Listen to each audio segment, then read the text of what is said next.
If you've been scrolling through endless listings, watching YouTube demos, and still can't decide whether a planer molder is worth the space it will take up, you're not alone.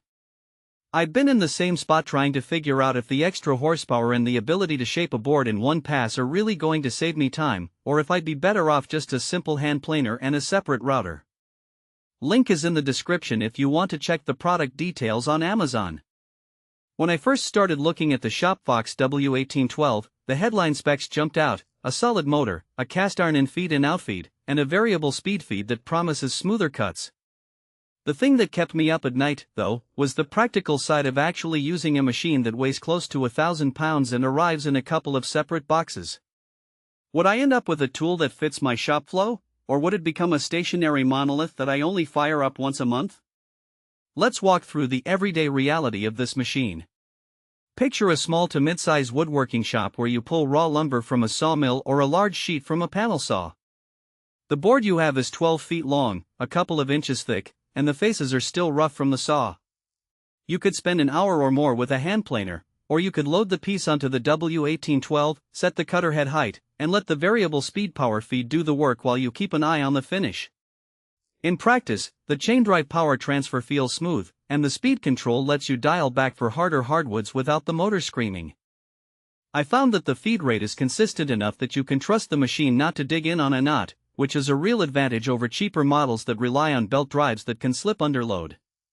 One of the practical strengths that isn't always advertised is the precision ground cast iron infeed and outfeed extension wings.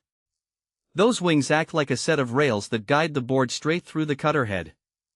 In my shop, the biggest source of waste with planers is a slight drift that leads to uneven thickness on the opposite side.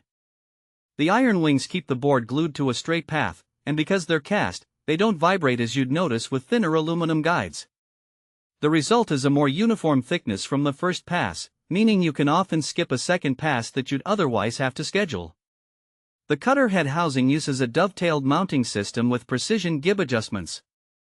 This means you can fine-tune the alignment without taking the whole head apart. In real use, that translates to less downtime when you need to switch between a plain planer cut and a molding profile. You simply adjust the gibs, lock them in place, and the cutter head stays true. The variable speed control on the pedestal-mounted switch is also a thoughtful detail. No need to crawl under the machine to twist a dial. You can stand at the feed rollers, watch the board feed through, and adjust the speed with one hand if you notice chatter on a denser piece. Now, let's talk about the hidden trade-offs. The W1812 ships in more than one box, which is fine for a machine of this size, but it does mean you have to allocate time for assembly.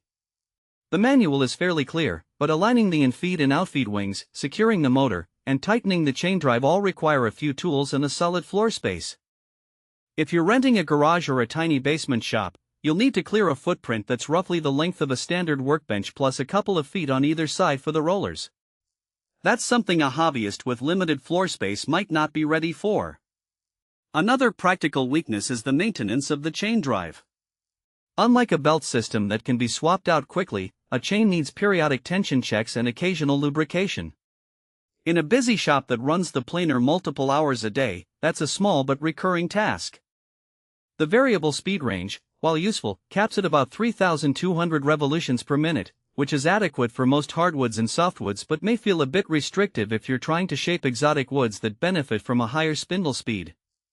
It's not a deal breaker, but it's worth noting if your material list includes a lot of dense tropical species. Who should walk away with this machine?